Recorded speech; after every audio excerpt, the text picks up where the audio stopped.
The best way to get my attention really is just to be like, hey, Ken, you want to talk toy histories? And I swear I will get out of bed in like whatever stage of deepest sleep I am in. I will come barreling into the next room the minute you say we've got some vintage toy talk to do. So, best way to lure me onto a stream, that's all you got to say. And I guess I'm going to go ahead and speak for them. The same goes for my guests today, which would be the gentleman from the Total Toy Books crew, which would be Brian Hickey and Paddy Lennon. Now, they've done a whole bunch of publications, and I'm kind of building my own Total Toy Books mini library here. Like, perhaps the book that I look at the most would be this volume 1 of Total Action Force, which has a huge history about the 1982 range plus the sub-team range of Palitoy, and they follow this up with a volume 2 that's currently upstairs, which goes over the international heroes after Palitoy had folded. And if you haven't gone to totaltoybooks.com, the link is in the description below. There's a lot in there. There's Bob Reekin's My Palitoy Story, which, if I heard Brian correctly when he was talking on full force, that there's only a few dozen copies of this book left. So head over to Total Toy Books and secure your copy. But we're here to talk about the Unproduced Special Weapons Force for Action Force. So for those of you who are sort of new or sort of learning about it, in 1983, Action Force moved to a more fantastical range, with the Red Shadows being the key enemy. You can see the Robo Skull back here. So they had 4 sub-teams, which would be the Z Force, the Q Force, the Space Force, and the SAS. And we want to talk about the potential 5th team that was almost released, but didn't quite make it in there. So first thing I'm going to do, I'm going to bring in frequent author and often collaborator on Total Toy Books. He was here last time talking about the Star Wars release that Total Toy Books is doing. So we might jump a little all over the place today, but I'll let him introduce himself. Paddy, how you doing, man? Hi, Ken. Thanks for having us again. No problem. No problem. Brian, I know, is having some internet issues at the moment, so he's going to try to join us as soon as he can. He was backstage, now he's not, but he will be, I think.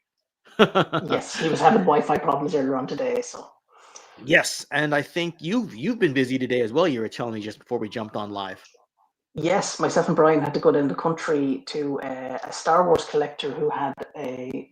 So I think we've discussed this before, that there was a lot of Palitoy overstock ended up being sent to Ireland and packaged for sale here in like 3 and 4 packs.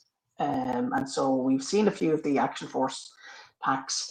And a few years ago, I got to hold one of the Star Wars 3 packs, which they're just on generic card backs. They're just called like space figures.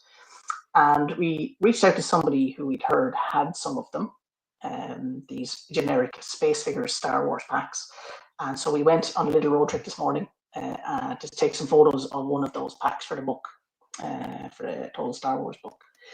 And this guy also sells a lot of vintage toys as well. So I ended up buying like a bunch of Palitoy Action Force and Star Wars as well off him. Wow! So you went shopping, and now you're here to talk about some of our They were here histories. to talk a little bit about Special Weapons Force. Sadly, I did not find a Bombardier. It was just regular release Action Force figures, I'm afraid. Well, a few years ago, Darren Howlett for the Red Lasers Army made both colors of Bombardier. So if you can find these in the secondary market, they're great sort of like placeholders. Well, they will always be placeholders because the real ones simply only exist in the collection of Ron Connor or in the V&A Museum. But joining us, he's backstage now. We've got, I guess, the founder of Total Toy Books. If you remember, he was most recently on the channel here to talk about the Red Shadows when I sort of did that history video, and he sort of unloaded all his knowledge. And the number one comment I got was, wow, Brian knows a lot of stuff. But he can talk a bit more here. I think he's moved locations to a different part of his home. Brian, you made it. Hey. Hey, guys. And your internet's working. I love it. I absolutely love it. So, Brian, there, crouch beside the router. I'm having terrible internet issues today. So sorry about it. I'm going to blame Chris from Full Force used up the rest of your Wi-Fi bandwidth yesterday when you had him on, and that was the rest of so now you've just got whatever's left, right? Just data and signal. We need to reset a little bit there, but that's okay. We'll take a moment to say a quick hello to the chat. I think people are excited to talk Special Weapons Force. So we got Crash here, we got Victor Matthews, we got Matt Paul from Kraken Creations is here. our friend from over the pond there. We got Spoon Killer with his amazing stop motion. So I've said hi to Victor already. We got Boba Hicks also from over on that side. We got Scuba Pete, always loves talking Action Force stuff. We got Artfire 46.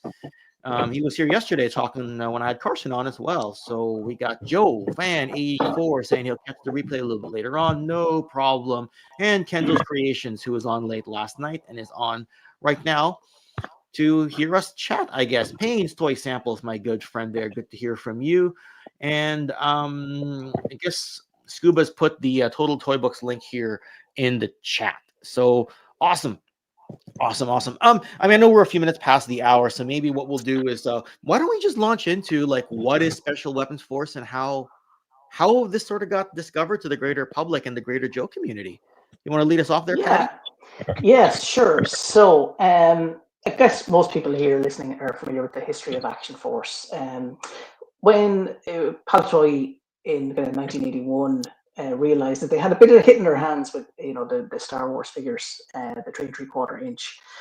They already obviously had the massively popular Action Man line. 1981, they decide we need to downsize Action Man to the 3 3/4 inch scale. They picked the most popular Action Man uniforms and reproduced them at the smaller scale. And then in 1982, they decided they would relaunch Action Force and kind of make it more story driven. So instead of just copying Action Man outfits, they would, kind of bring in a bit more fantasy and sci-fi into the line. They created the enemy team, which everybody now calls Red Shadows, Baron Ironblood and Black Major. And then they started creating good guy teams. And obviously the teams that made it to market are, as you said earlier on, Z-Force, G-Force, SAS Force, and Space Force. But there had been plans for a 5th team called Special Weapons Force. And how this kind of knowledge came to light was back in the early 90s, an American G.I. Joe collector called Ron Connor found a version of the G.I. Joe figure Flash cast in kind of gray and yellow colors from a comic shop called Whiz Bang Comics based in Florida. Whiz Bang is kind of a noteworthy shop because it kind of dealt in pre-production, prototypes, rare Joes, and obviously this wasn't any sort of simple custom because it's cast in those colors. So it's not as if someone just painted this over.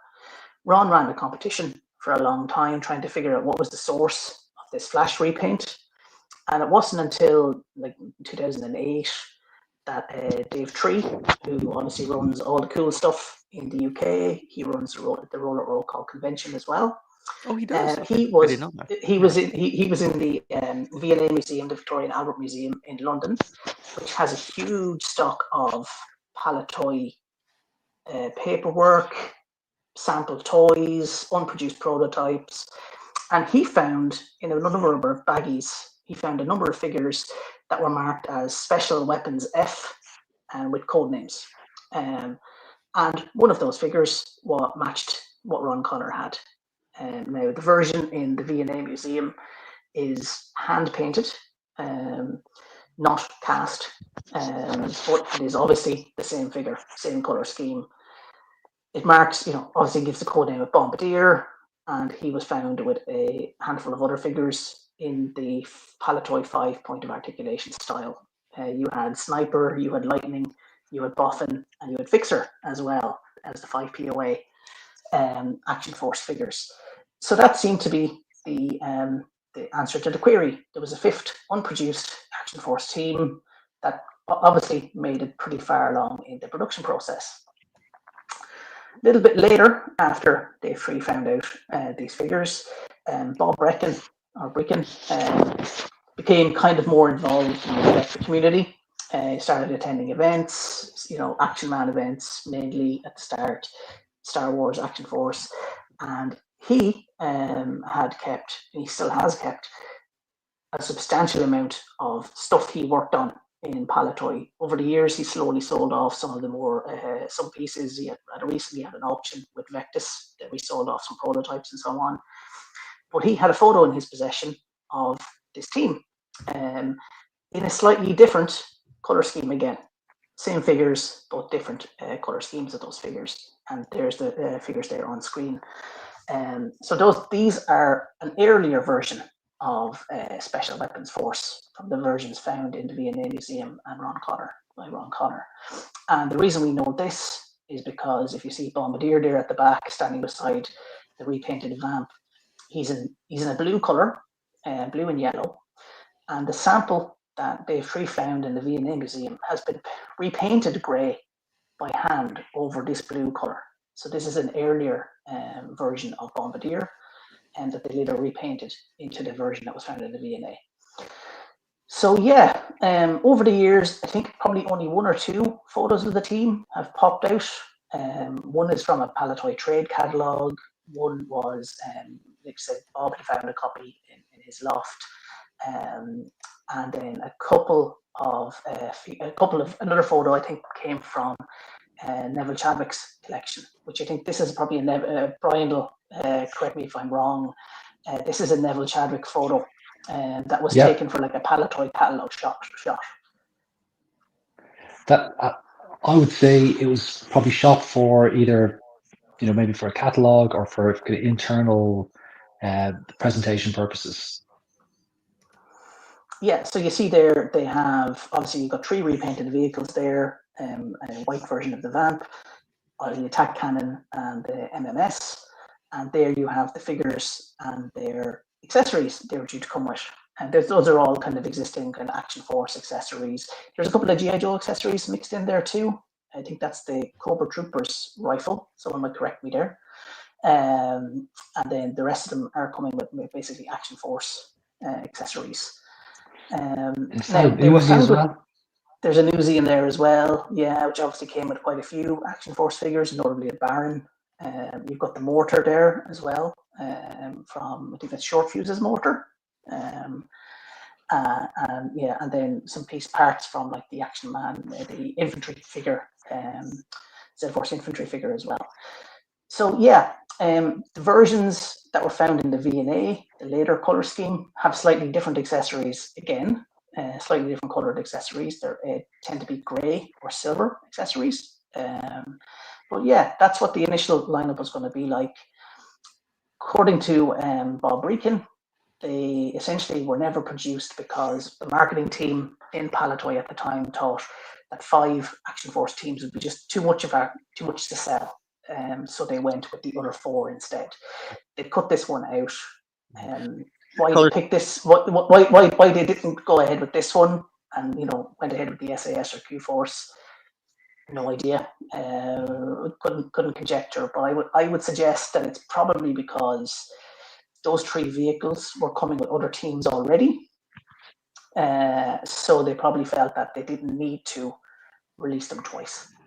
And I don't think we've ever seen physical versions of the blue version of this. We've only ever seen physical versions of the other team, of the other. That's right, the later version, which is why I tend to think I tend to call this the prototype version, and then the grey version, the pre-production version.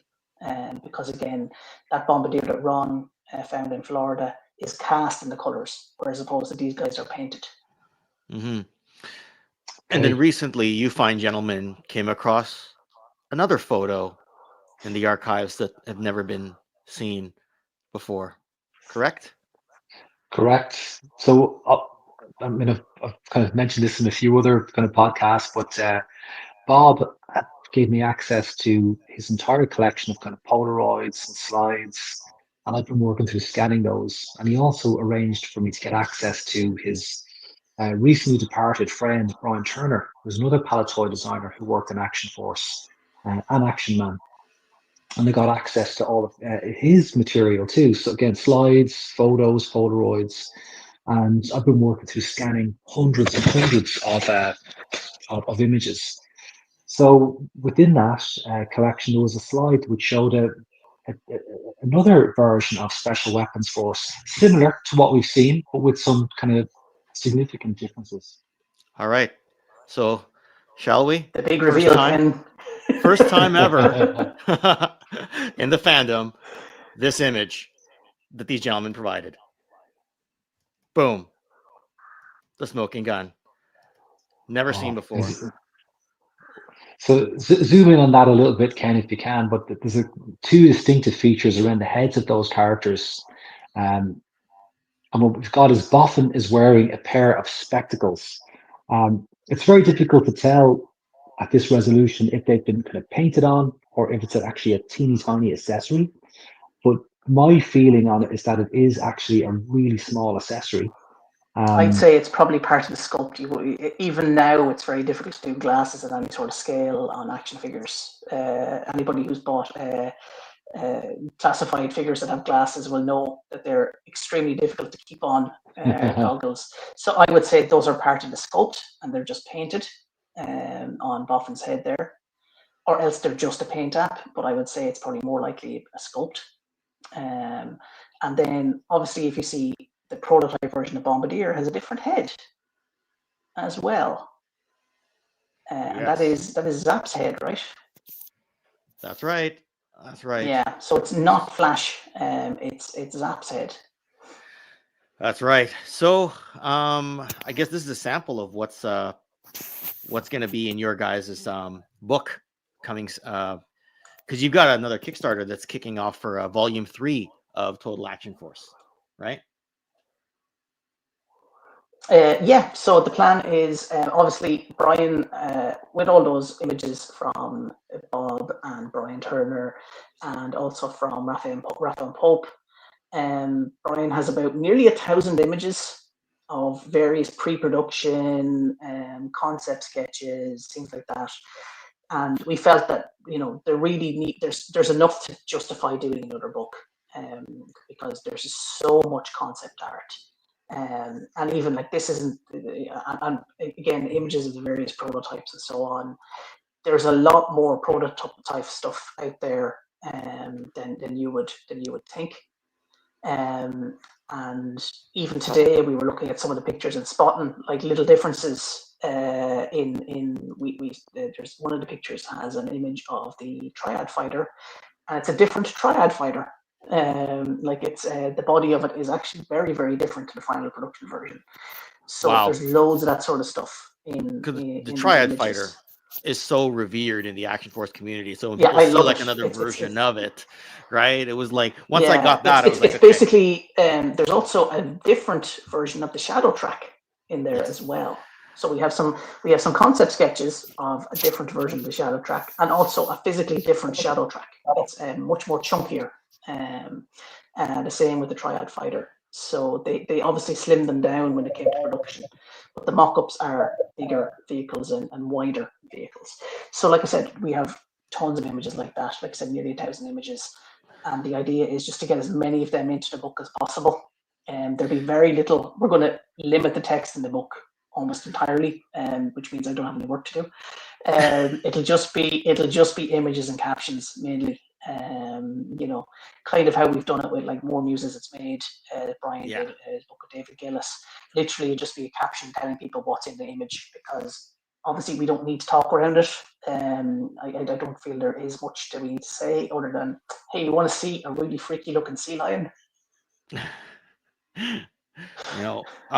I do want to thank you, gentlemen, for allowing this to sort of be seen for the first time to the world, because like you both have said, ever since the stuff from the 2000s, there's really been nothing new image wise for Special Weapons Force. And the thing is, people in the GI Joe community who are transitioning and sort of collecting Action Force, they're seeing those other images that David Tree found from Bob Breakin's archive for the first time, and now to kind of add this is kind of a new thing for people in the chat, for people like Scuba Pete, people like Stephen Kelly, people like Matt Paul, who have been collecting Action Force for a long time, and go, wait, this was actually considered, right? And like I would suspect that this is an even earlier version, because obviously the Vamp there doesn't have any of the stickers that the other versions of the Vamp we've seen have. It's literally just a white painted Vamp.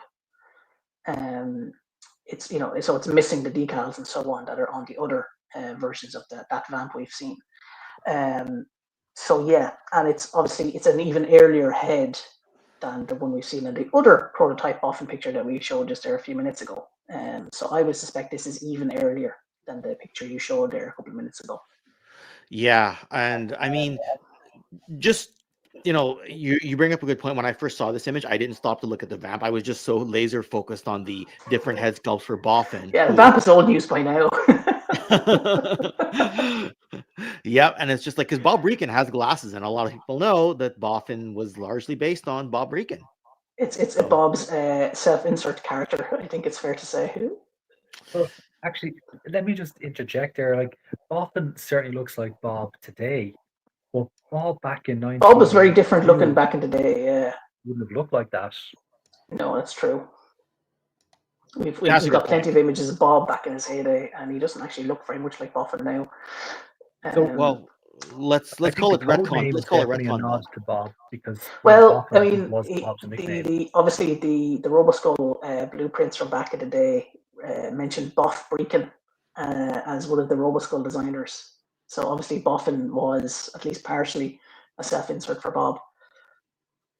He did say that was a nickname he used once upon a time, right? So Yeah. yeah. So well, I'm gonna leave this image up because people are probably screenshotting this right now and sending it to their friends. So, but did y'all want to talk a little bit more about like the launch date of the new Kickstarter for Volume 3 there? But the launch date is kind of lined up, tentatively lined up for the end of this month. But the caveat is that I've got to get the first draft design of Total Star Wars completed by then as well, because once I've got that, hit that kind of milestone on the Star Wars project, then it'll free me up. I have a bit more bandwidth then to kind of manage a new Kickstarter campaign while it's live. So tentatively saying end of May, but it might kind of roll for another week or so if it needs be.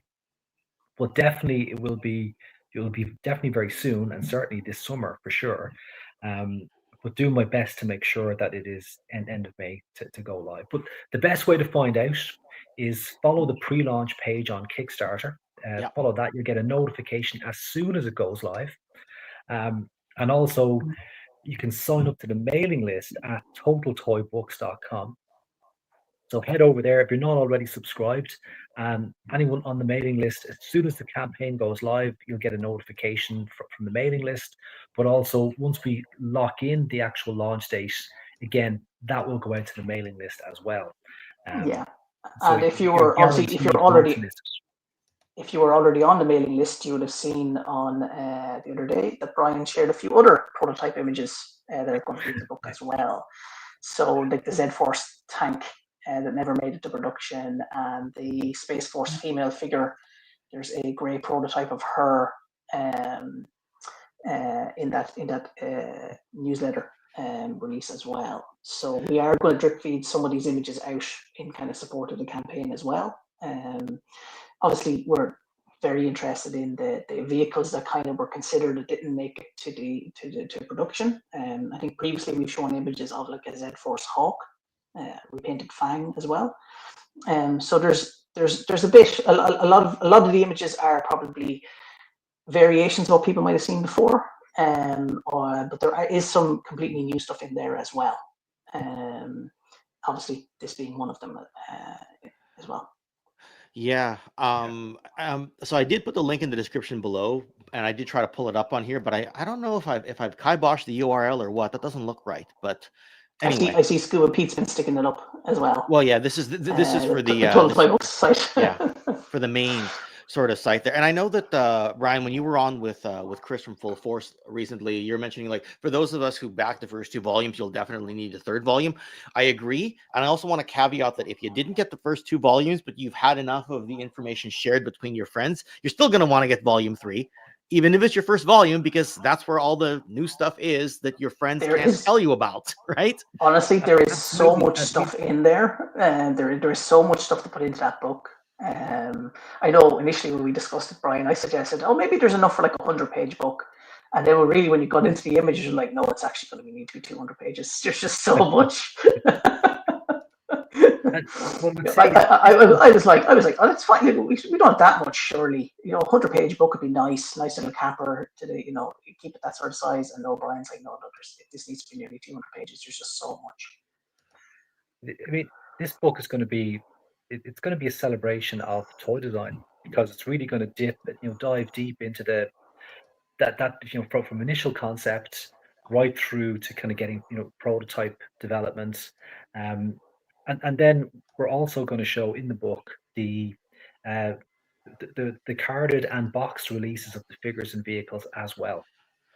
So you get to see all that kind of pre-development work, and then everything that was delivered uh, in the end, which is something we didn't cover in the previous Action Force volumes. We didn't get into the kind of the mint on card kind of figures or the boxes. So this will really kind of round it out. So even if you missed out on volumes 1 and 2, this is still going to be a great standalone piece. It'll be a big celebration of the vintage Action Force line. It's certainly a celebration of Palitoy's design legacy, and just a great visual read for sure. Absolutely. I'm actually trying to find the email. Somehow it went into a different inbox. Not my spam folder, but there's like another inbox in my Gmail, which I didn't realize I even had. And that's how I was able to find the images that you showed here for because these were in the email that you that y'all sent out there. Yeah. Yes. Right. So yeah, I had not actually seen these until literally y'all just mentioned it just now. So that's kind of cool. Right. And you know me, when I see new images and new like toy history kind of stuff, I kind of go gaga, right? Like I kind of stop. Yeah, but it's interesting. So for the longest time, even if we're talking about that Space Force female figure, there literally was just one image of her, which is in Total Action Force: The Battle of Years. And it just so happened we were looking through that box of Polaroids from Bob. We're like, I remember finding that image, and I'm like, Brian, there's another image of that female.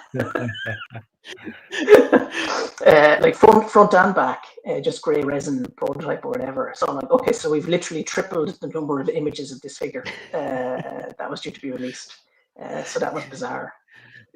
It's so funny because like these designers back in the day were probably just thinking about, okay, what would kids want to buy? What can get through to marketing? They're sort of like in many ways passing or kind of throwaway concepts. They don't realize those kids are going to grow up and be like, oh my God, here's an alternate glimpse of an alternate reality that I could have had this on my shelf, instead of something else, or maybe in addition to. So the fact that you all are still uncovering all this is just amazing today. And one of the things that Carson said last night when we were talking about the field guides is that archiving is an ongoing process. And he recently just got access to an archive of Hasbro that confirmed that the Starduster release was actually a 1986 release, not 85, not 87, like what was thought before. And he says that's just a constantly evolving process. And one of the things I mentioned is, in about 15 hours, I'm going to get two gentlemen on here who are still archiving to this day and will continue to archive for the foreseeable future. And it's constantly evolving. And you're seeing new images or images to kind of debunk previous theories, maybe. And that's actually kind of fun to kind of follow the bouncing ball of information, that we get. Yeah, for sure. I mean, it's a process, I mean, 10, 15 years ago, we knew nothing about this stuff, really. Before 2008, all we knew was Ron Connor had a really strange repaint of Flash, and all this stuff about Special Weapons Force has come out since 2008. And obviously, we're still finding things. Up until weeks ago, we're still finding out stuff about this. So this is, it's like you're unearthing history as you go. Absolutely. Yeah. I need to give a shout out as well to Kevin Keane, the artist who did the front cover illustration that you can see up on the screen there. And Kevin is a really great guy and a fantastic artist. He's done a lot of work for kind of Marvel and DC, a lot of the big comics publishers. And Kevin reached out to him, asked him would he take the commission for this. And he just so up for it, really excited about it. You got to see some of the prototype pieces which you needed for inspiration for this. And so everything that you see on that cover, there is photos or illustrations for all those characters and vehicles that will appear in this book. So Kevin did a great job with that piece of artwork, and of course it ties in lovely with the cover styles for volumes 1 and 2. So let's talk a bit about that alternate version of Bear and Ironblood on there. Yes, so there's a couple. There's a couple of images of this Baron Ironblood floating out around there, and again, they're both from Neville Chadwick's collection. One of them is definitely in the Battle Years in there, and we found another couple even just today. Again, another couple of images of that character in a different diorama setup. So initially, I think Bob's idea for Baron Ironblood was that he would be. The initial concept for Action Force, the relaunch, would be that it was Action Force would be a team of a military team fighting against alien invaders, and obviously that Baron Ironblood seems to have kind of Ming the Merciless vibes. I think is probably fair to say. And then they toned it down for what was eventually released and just made him a generic terrorist. But initially, it looks like they were going more kind of, again, science fiction-y with Baron Ironblood, and that design from the front cover follows what's in those couple of images we found. Like I said, there is definitely one of them in the Battle Years there in the Unproduced Prototypes chapter. But like I said, we have a couple more images of that character. Sadly enough, they're not particularly close ups, are they? He's kind of just standing there in a dio sort of scenario, I think. That's the one. It's actually, I think it's in my Palitoy story is where you can see that version of Ironblood. Okay, so that's why I'm not finding it in here while I'm flipping. I'm literally sorry, wrong book. Yeah, Ken, we've done so many books, I can't remember what's in each one of them. However, in hand, I brought it with me, so it's all good. Yeah. But that photo, I mean, it's one of these kind of dial photos that they've set up probably for the catalog or for presentation purposes, and it shows kind of multiple Action Force teams, like the bad guys and then the good guys. But there is a shot going to be in the book of this Baron Ironblood, a version of this Baron Ironblood, I should say, where you can see him up close, loud and proud. So again, there'll be stuff that you haven't seen before, versions of stuff that you have seen before, but in a way that are brand new. So looking forward to revealing those in time.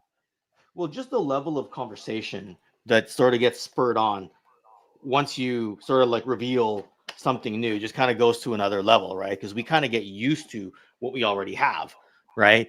And then it's just sort of like it just spins other theories and what could have come before what. And like this version of Baron Ironblood, I think, did he not have like Darth Vader's cape or something on the image too? Is that correct? There is a version of that figure with Darth Vader's cape, yes. And when you look at the Marvel, when Palitoy first started exploring a comic book tie-in, they reached out to Marvel UK, and John Higgins did some book concept sketches, and Baron Ironblood's cape was black in those sketches and on the cover model.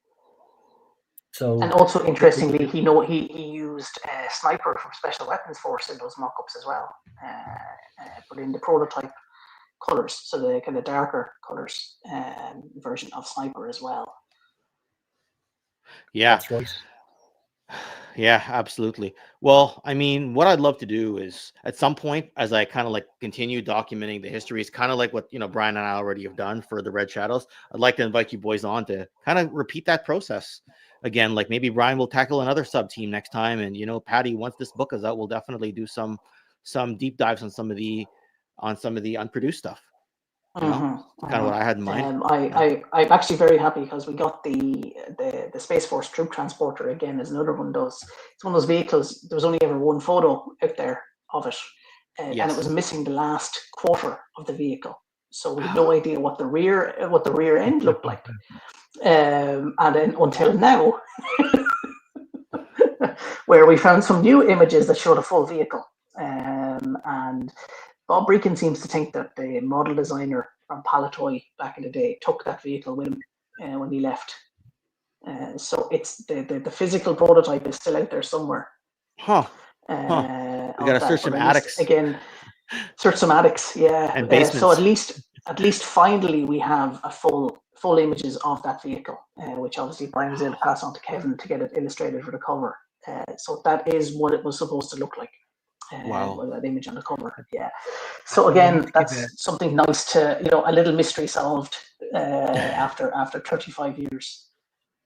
And we need to give a little shout out to Matt Paul. the Kraken Wakes on Instagram, and Matt Paul has been building a 3D model of this troop transporter, and he's been sharing pictures on his socials. So if you're not following the Kraken Wakes on Instagram or Matt Paul on Facebook, I advise you to follow him and check out some of the amazing 3D sculpts that he's kind of sharing on his account. He's making great progress with that Space Force troop transporter. So it's good. It's lovely seeing it come together. Yeah, I'm just trying to find that right fingers, here. Fingers crossed, Matt will be able to maybe offer that at some point. He does some great work with his custom figures and accessories and so on. So, I mean, if you wanted to do a Kickstarter and get us a Space Force troop transporter, I wouldn't say no. Yeah, I'm actually trying to find it right now. It doesn't seem to be coming up where it is, but you may find it better on his Instagram, Ken. Okay, yeah, I'm like, I swear he has a Kraken Wakes. What do you call it? Okay, here you go. The Kraken Wakes on Instagram. There you go. Oh, he sent us in some. There we go. There you go. Thank you, Scoop Pete, for having our back. Brian, you sent Matt some of those images, right? So he can have a look at how that troop transporter was going to look. So he's got well, he has all the best reference material that we have to work from. So that's so you know that his finished product is going to be as close to what Palitoy had envisioned as possible. I mean, like I said, I would be number one in the buyer pile if that ever makes it to fruition. Yeah, I mean, he did the Red Shadows officer that was also never produced. Yeah, that's correct. Right? That's probably the first thing I got from him, and he's got some like smaller like Red Shadow mini tanks as well that are pretty cool. And I think people are probably hoping that he makes Lightning Sniper Boffin from the Special Weapons Force as well, so they can add to their red lasers Bombardier. So fingers crossed. Yeah, I know you boys only had about 45 minutes to kind of do this discussion, so I did, that's why I've kind of been letting y'all. I mean, if we have a couple of minutes left, if there's anybody in the chat has any questions, we'll do our best to answer them. Yeah, or if there's anything y'all want to promote other than you've got the Palitoy, my Palitoy. Oh my god, I almost said my Palitoy story, but I think you've only got a couple dozen copies. Star Wars toys, the Palitoy saga. Palitoy saga, yes. That Kickstarter was a really, really successful Kickstarter. It funded back there at the end of March, but we have late pledges open. So if you missed it, then highly recommend you get over to Kickstarter and late pledge for one of the reward tiers there. And really, if you're going to late pledge at this stage, you want to be going for the Red 5 reward tier, which gets you the book and the slipcase, which was recently unlocked. So plus all the prints and posters and everything else. Oh yeah, and of course you can pre-order directly from the Total Toy Books website for sure. But the best deal to get it is the late pledge option on Kickstarter. So that's something we're really proud about. And of course, the Battle Action Force Treasury editions, I mean, they've only been officially released for a few months, and they've been incredibly well received from the various kind of media channels and kind of podcasters and comic critics. So again, really, really proud of that. They are oversized, huge deluxe volumes, and it's the essential Red Shadows era of Action Force. So those key Red Shadow stories from 1983 through to early 1985. It's lovingly restored. And you can get those if you're in North America, go to skeletron.com. But if you're in Britain and Europe, totaltoybooks.com is the best place to order from. Yeah. As I read them, I was talking to both you gentlemen about each story. I kind of get an impression, and I'd kind of send you like my firsthand thoughts about like, man, like this writing style is this and this writing style is that. And you'd be like, so that was when James Tomlinson took over, and part of that was Jerry Finley Day. So they had like different writing styles and everything. And then like the SAS, I think, dominate like the first year of the book in terms of just how prominent they are in there. And, I know the Robo Skull doesn't come out till a bit later on in this, but even without the Robo Skull, the Red Shadows are just so, I guess the best word is just badass, Mhm. Yeah. Yeah. Well, they And are an iconic villain. That comic run only lasted for a few years, and yet here we are still nearly 40 years later, more than 40 years later, still talking about the Red Shadows. That that just tells you how what the design team at Palitoy, what they created. They didn't know how iconic those bad guys were going to be, and certainly when Jerry Finley Day brought them to life in the Pages of Battle, he did an amazing job with that. So it's really it's the credit is due with the toy creators and the comic writers and artists. Um, and that's why the Red Shadows still have the longevity that they have still today.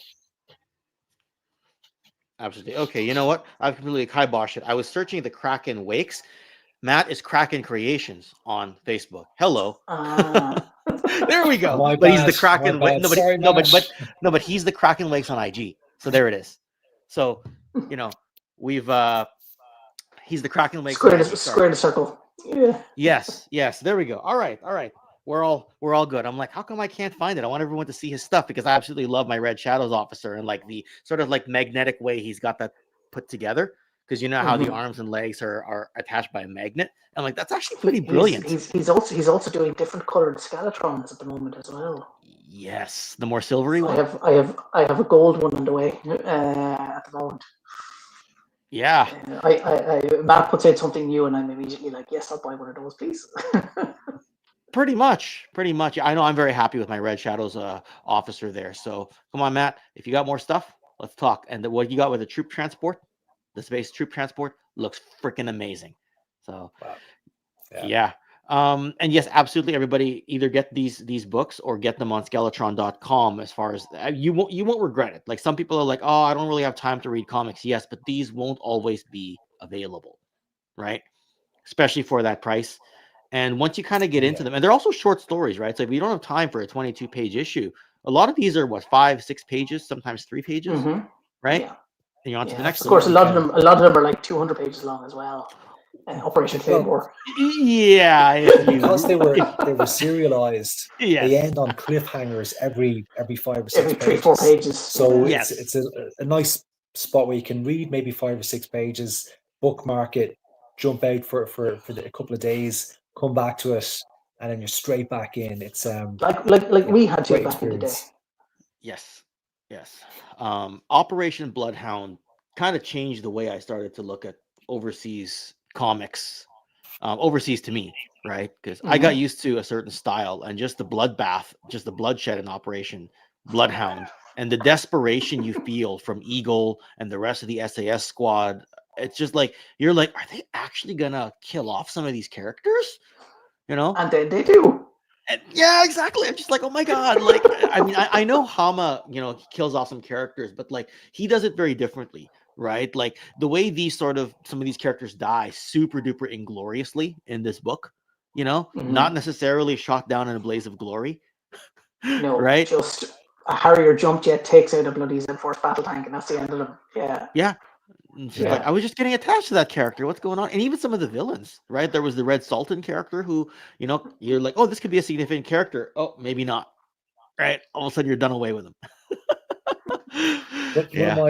One of my favorite characters that you get very, is Sergeant Flash, and he's in the Z-Force story Desert Strike, and he's no relation to Sergeant Flash and G.I. Joe. He's kind of an older soldier, and he's trying to fit in with this kind of new modern army. And he's a great character, but of course, poor old Sergeant, spoiler alert, things don't pan out too well for him. Not exactly.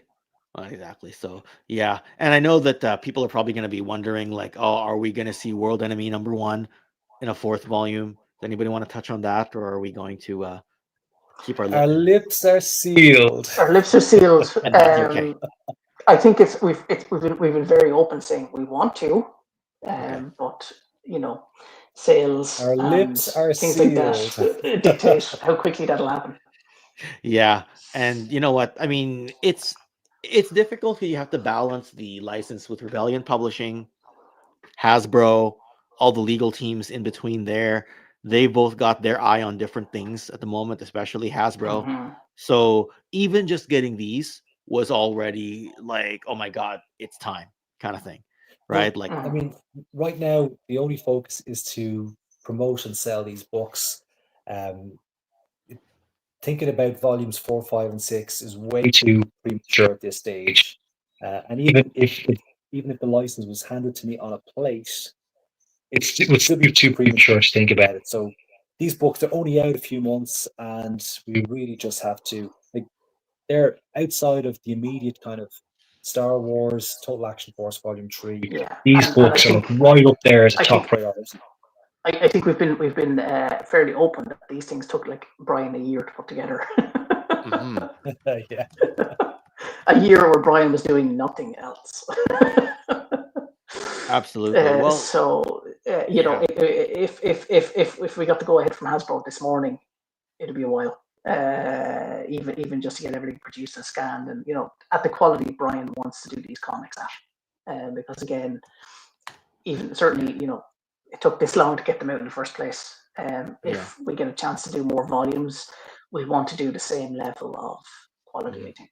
So I didn't realize I was actually doing the search while the screen was still active. I thought I pulled up a new tab, but I was looking up the history of the Red Shadows. If you want to know a bit more about the stories, Brian and I did do a 28-minute deep dive on the Red Shadows, and we talk about Operation Claymore, Operation Bloodhound, the Kraken, the discovery of the Kraken story, the origin of Baron Ironblood.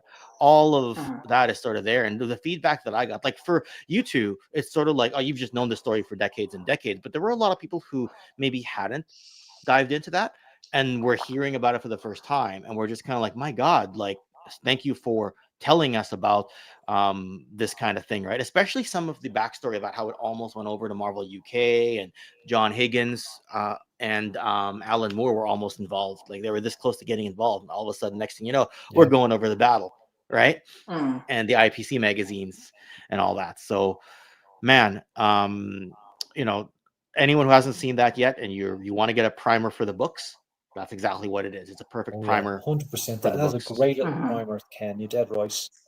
Totally sets the scene for the Battle Action Force Treasury editions.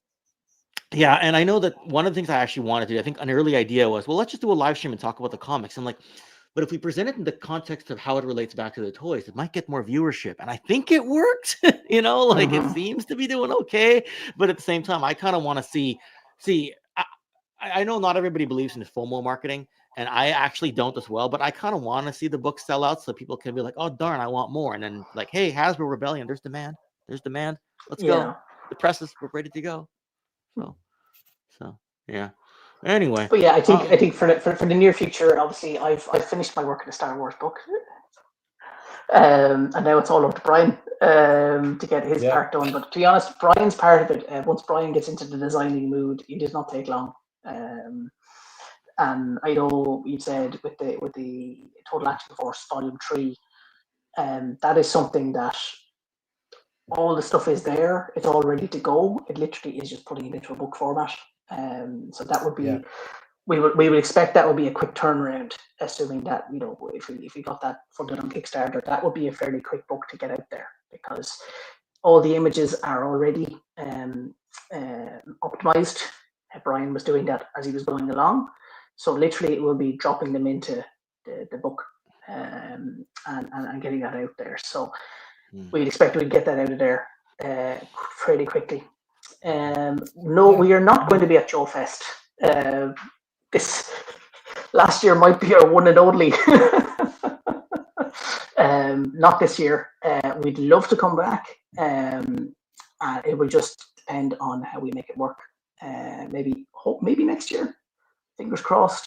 We were even talking today. I said to Brian, I'd love to try doing another American show next year. Just this year doesn't work out for like family reasons and things like that. But fingers crossed, next year we can look into doing something. Oh yeah. Sorry, Hillbilly. I would love to get back next year. It'd be brilliant. Yeah, but hey, you know what? That's okay. You came the year that Bob Brechin was there. You know, I know that you designed a bunch of what Skeletron had in their booth as well, the layout of that booth. Yeah, is that right? The Skeletron Marauder booth. Yeah, got to work on that, which is great. Yeah, when I saw the Skeletron Marauder booth last show and it was like the big light up display, I'm just like, what is this? Like it's gonna catch the eye of everybody here, and it lo and behold it did. So we're gonna miss you boys this year for sure. And it's going to be even better this year because Skeletron has the Roboskull in stock. Yes. So if they're bringing the same setup or at Woohoo. least something very similar to it, Yeah, you know, they got let's Roboskulls for sale. yes, right. And Battle Action Force Treasury editions will also be at the Skeletron stand. So make sure you grab those. And I'm pretty sure my Palitoy story will also be on the Skeletron stand. So make sure you grab those as well. So bring plenty of suitcase space to bring back lots of big books and lots of big toys. Yep. Yep. Honestly, get on it. Like, I don't say this just because I'm friends with these gentlemen, and they're certainly not just trying to hawk the business around. It really is worth it. Like, I do believe I have bought every publication that you've all done through Total Toy Books. I know the boss fight hacks was, I think, Paddy, you were saying that's pre Total Toy Books. So that's pre-Total Toy Books. That's why we were just doing stuff off our own bat, before we formalize everything, So starting from volume 1 of Total Action Force, I think I have every publication of yours, and that includes the upcoming Star Wars one. And you better believe I'm going to get that volume 3 book because that's absolutely up my alley when it comes to unproduced. Like, like that'll come in. And I'm sorry, you two might want to mute my icon on Facebook for a little while. Facebook for like 2 weeks. Yeah, just sending us pictures of what's this. If that, it might be first 2 weeks of just OMG, OMG, OMG on repeat, and then comes the images. You might want to mute me for 4 weeks, right? Well, you weave through everybody else's messages because you're like, I'm going to need a day just to get through Ken's messages. So. All right. Anything else you boys want to chat about here before we sign off? I think that's it. That's an update on pretty much everything. We are doing a couple of shows over this end of the world this year. We're going to be at Enniskillen Comic Fest in Northern Ireland next month. And actually quite a lot of Action Force creators are going to be at that. So Jerry Finley Day is a guest. Yes. Brian can't wait. But also some people who worked on International Heroes, like Steve White, who was the editor on International Heroes at one point. And he's also a really talented artist. I've commissioned him for something because he's a fantastic artist as well. And there's a couple of other people who've worked on. I know there's one of the guys who's done G.I. Joe cover for Skybound is going to be added as well. So there's so we'll be at that show. And then Brian, you said you're doing a show as well later this year with Bob. That's right. It's going to be it's a local show in Colville. So that's coming up, I think, the 2nd of August.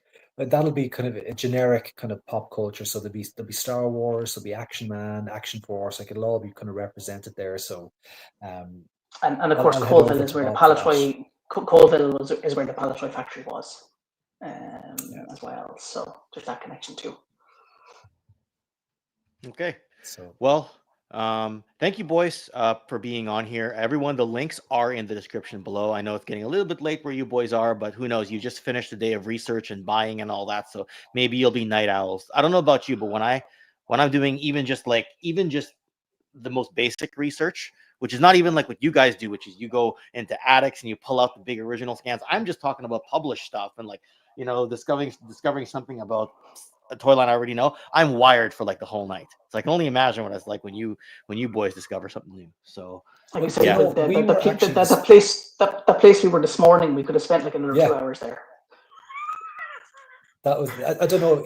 I missed the start of the show because of internet issues. So maybe you spoke about it already, Paddy. But I think we did off air this morning to photograph an Irish Space Figures 3-pack, which is going to feature in the Total Star Wars Toys book, and that the shop owner, he's an antique shop, he said at one stage he had 4 of them to sell, so he's only got 1 left, and so we very graciously gave us access to come down to photograph that for the book, and while we were there, we photographed a bunch of other vintage Star Wars gems that he had, behind the counter. So a shout out to Dermot and the antique shop down there in Wicklow and South Keys. It's a great little hidden treasure of a place. And if you ever get a chance to visit anybody, it's a super, super find. Perfect. Well, oh man, it's just I can only imagine. Like, I wish I could have been a fly on the wall when you all were there. So, they didn't even say anything. Just We'll watch get the you. reaction. We'll get you over here someday, Ken. We're gonna have to get you over for a con in the UK, maybe. I guess it's my turn, eh? Because y'all came here once, so Yes.